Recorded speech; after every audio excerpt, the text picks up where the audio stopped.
Chinwo Onyedikagi. Actually, I don't know what the song means, but I listened to the song during my quiet time. It resonates a lot with my spirit, and so I just enjoy it. So, hey you, how are you?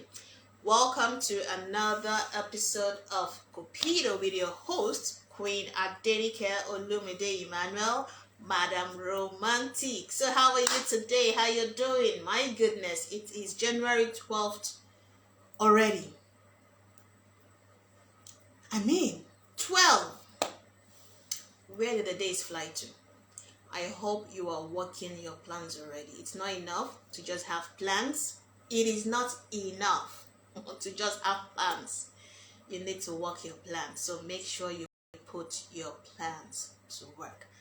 Today on Cupido, we are discussing gamophobia. We're discussing gamophobia, and it's not such a big word. From the word phobia, you should know that it means the fear of something. And so what exactly is the meaning of phobia? So phobia means an irrational fear, extreme fear of something. When you are afraid of something to the point of anxiety, then we're talking phobia there. And there are different types of phobias. To just mention a few, there's the fear of spider, arachnophobia. There's the fear of heights, acrophobia. There's the fear of flying, aviophobia. There's the fear of crowded places, and that is agoraphobia. And we also have the fear of embarrassment, and that is catajalophobia, the fear of embarrassment, catajalophobia.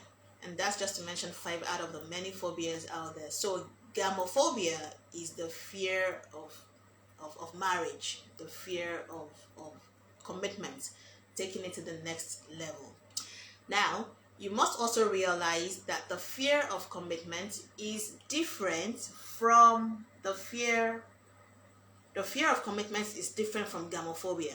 So gamophobia has to do with the fear of commitment as it relates to marriage, to relationship, but the fear of commitment itself is the fear of being committed to something. So as an individual, you can choose to give yourself to an idea, to an ideal, to a person, to a location, to an establishment, to be committed to all those things. That's being committed. So when you're afraid of doing this, then you have the fear of commitment. But one of the fears of commitment has to do with gamophobia, which is the fear of taking your relationship to the next level. Okay, so what are the signs that your partner is afraid of taking your relationship to the next level? Number 1, they are unable to talk about the future.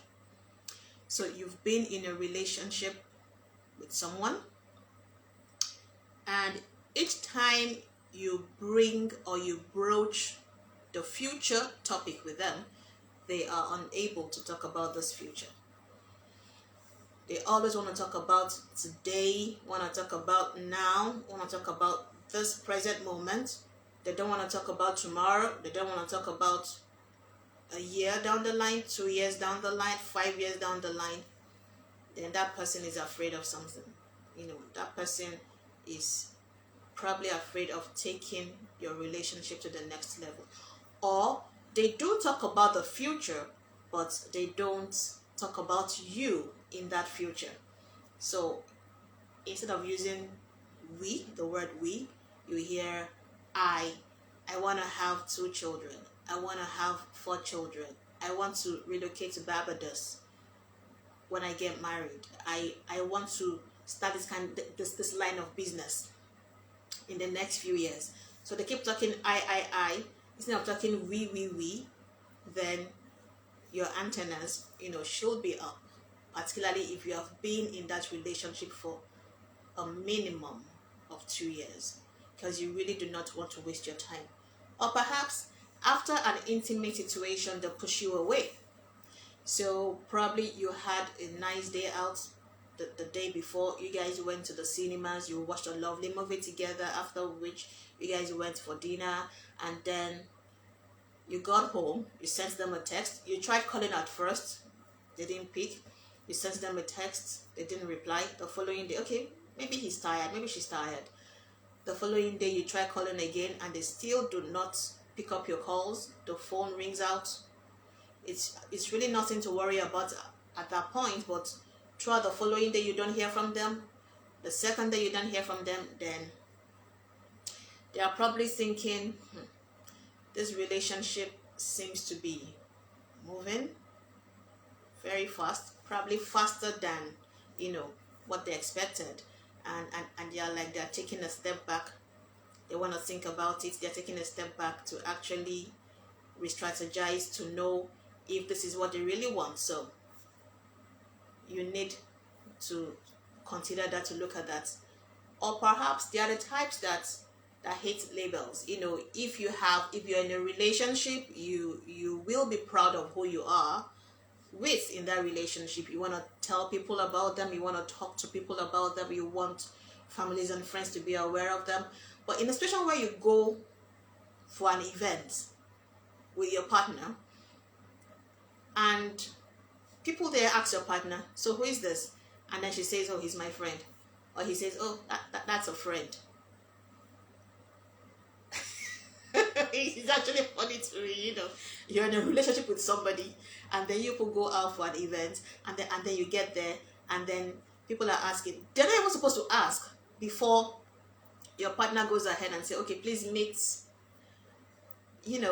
but in a situation where they are afraid of putting a label to what you have, then they probably have commitment issues. They have gamophobia. And another thing is when they do not want to take you home to meet the folks. If you have been in a relationship for a while, I keep stressing that, because really you have to give things time. You do not want to rush people. You don't want to rush the people or the person that you're in a relationship with.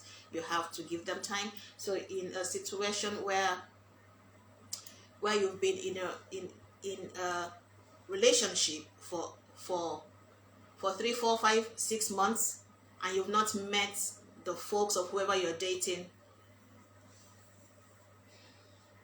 food for thought. But if they do not want to take you home to go meet their folks, they are probably afraid of taking the whatever you have to the next level.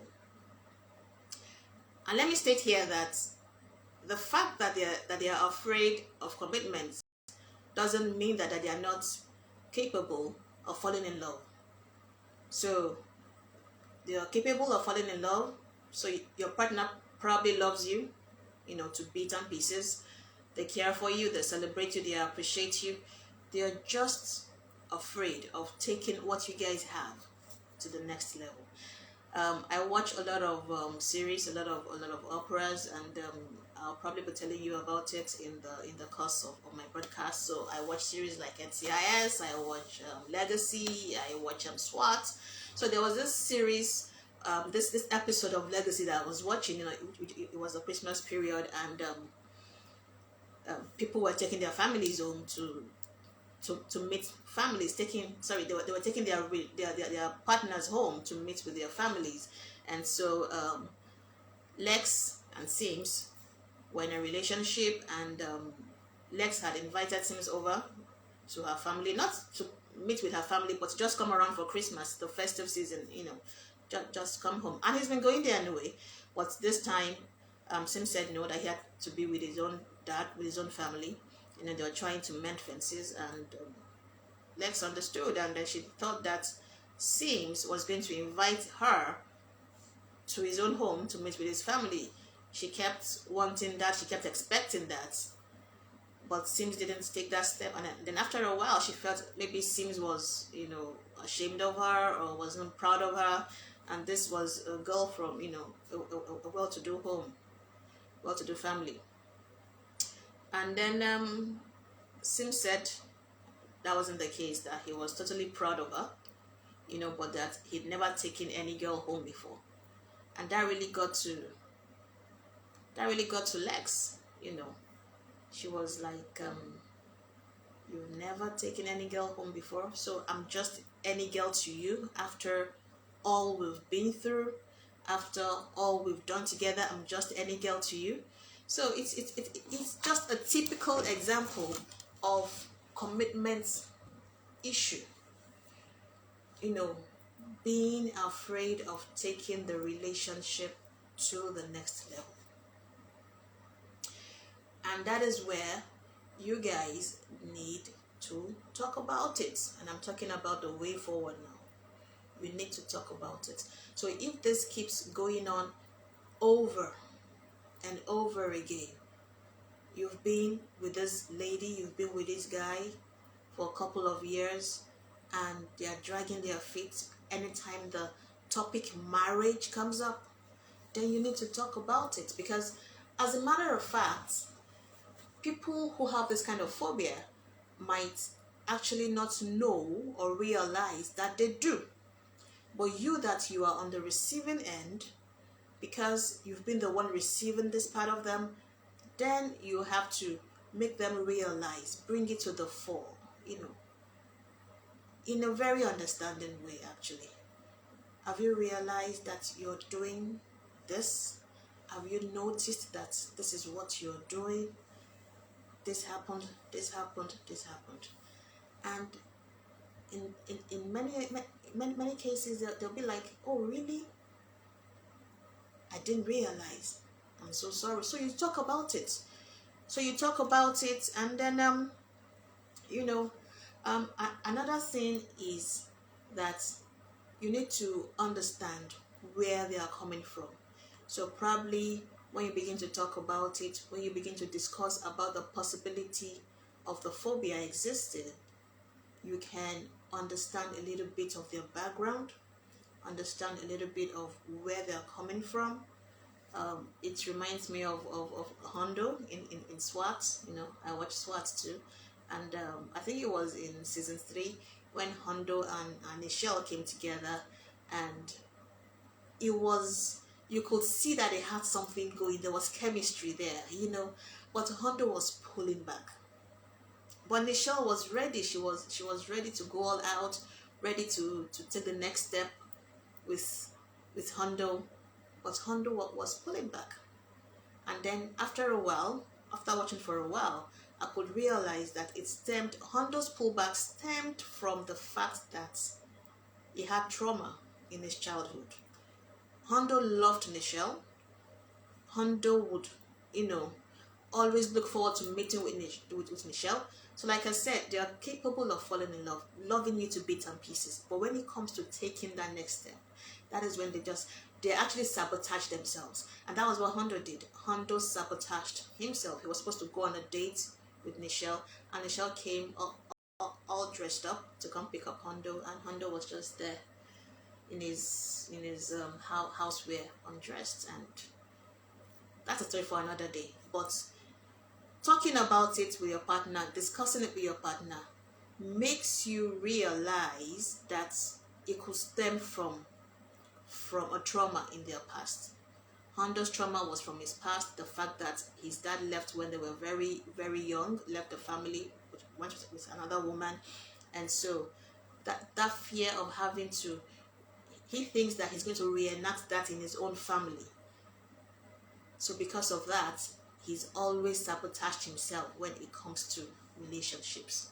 At the point where he sees that, he said, you will know, at the point where he senses that relationship is getting deeper, that's the point at which he sabotages it. So you talk about it, you discuss it, and then you could consider couple therapy. The two of you, giving your partner support. That's what being a couple is all about anyway. Once you people do go ahead to get married, you people will be there for each other. So why not start being there for each other, before you get into the marriage that you're talking about. So you could consider going for couple therapy, giving them support so that you can be there for them. And another thing is, after you must have done all this, you have to respect their boundaries. So what happened between Hondo and Michelle happened in season 3, and now we are in season 4, and we are watching. I'm sensing some things there. I don't know how it's gonna play out, but we're watching. But you respect their boundaries. You give them time, particularly when they have been forthright, when they have been honest with you, when they have, given you lowdown of how it happened in the past. Then you give them time, you respect their boundaries, and believe that, they'll come out of it, and things will go on smoothly with the two of you. But in a situation where you've done all this and it seems as if they are not willing to move on, then you have to accept the facts and you have to move on with your life. Particularly if you have been in the relationship for a minimum of 2 years. Time is money. Time is money in every aspect of life, and you do not want to waste time in a relationship that is not going anywhere. So if after discussing it or after going to couples therapy, you discover that this person really doesn't want to move to the next level in this relationship, then you just let go. Probably you guys were not meant to be together. All right, so I will be stopping here for today, and I will come your way again same time next week. I am going to be uploading this short episode to my Instagram TV, and then I will also be taking it to my YouTube page. And then when you watch on YouTube page, please remember to like and subscribe, and also click on the notification tab so that when I do more uploads, you will be aware of it. Have you been to our website, www.queenAdenikeAcademy.com? We have 40 videos there, 40 short videos there for you that you can watch in the comfort of your home. We have models. We have the gentleman's model, we have the entrepreneurship model, we have the home model, we have the single ladies model, we have the social models. So if you're in a relationship, or you're about to get into a relationship, or you just want to know how to handle your relational life, you want to check out our website. Again, is www.queenAdenikeAcademy.com. In the comfort of your home, you just click and watch any video as many times as you want to. And have you checked out my novel, Silent Attraction? So on that same website, we have the shop platform, on the menus there. So click on the shop and you can download my novel, Silent Attraction, or you could just send me an email, and we can send you the hard copy wherever you are. Particularly if you're in Nigeria, we'll send you the hard copy. But if you're outside Nigeria, you can just do a download and have it with you. If you have questions, if you have observations, if you have comments, please feel free to shoot me an email at hello@queenAdenikeAcademy.com. That's hello@queenAdenikeAcademy.com. So till I come your way again, same time next week, I remain your host, Queen Adenike Olumide Emmanuel, Madam Romantic. Bye.